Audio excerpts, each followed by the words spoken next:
All right, so we already know that Lincoln's role as an emancipationist, no. Abolitionist is complicated, but what about his role in freeing the slaves? And specifically this thing called the Emancipation Proclamation. So, Lincoln often gets his credit for being the guy who freed the slaves.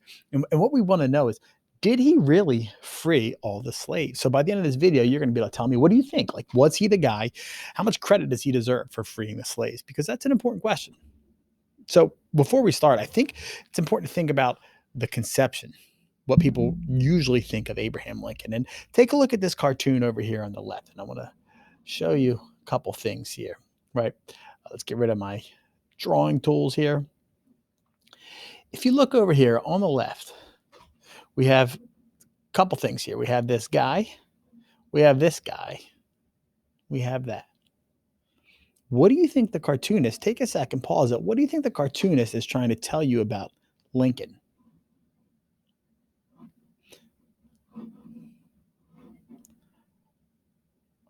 All right. So I'm hoping you actually paused it and you didn't just watch me struggle with the laser pointer the whole time.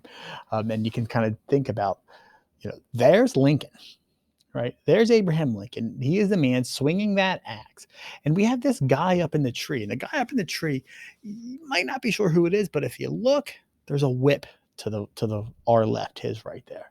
Right? That's a slaveholder. That's a slaveholder. And it was commonly believed, especially in the South, that Lincoln was going to be the one who would literally cut the tree of slavery from underneath the South.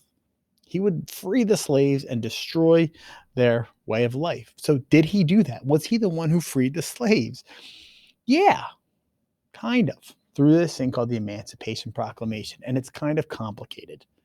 It's actually really complicated. So, I want to take some time. We're going to talk about this Emancipation Proclamation, what it did, when it was passed, and if it really freed slaves or not, right? So, by 1862, the war was turning in the South's favor.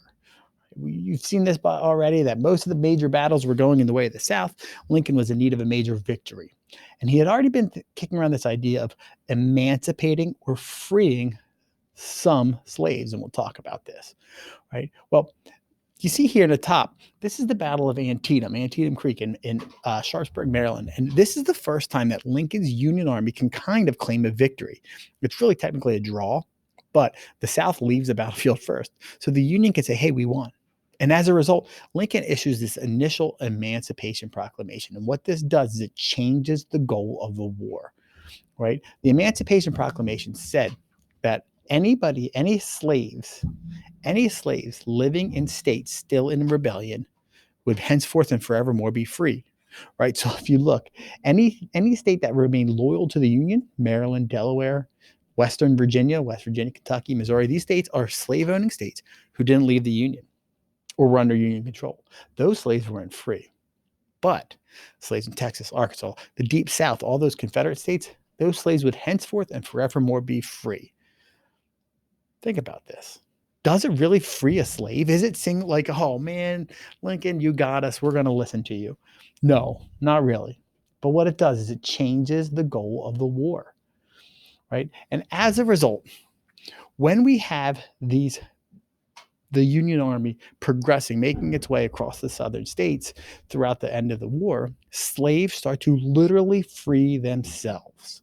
Because of this Emancipation Proclamation, you had people leaving the Union, leaving the Confederate lines, joining up and following the Union Army. It calls themselves contrabands. They'd be contraband, right? Where the Union Army would have to deal with these slaves who freed themselves, right?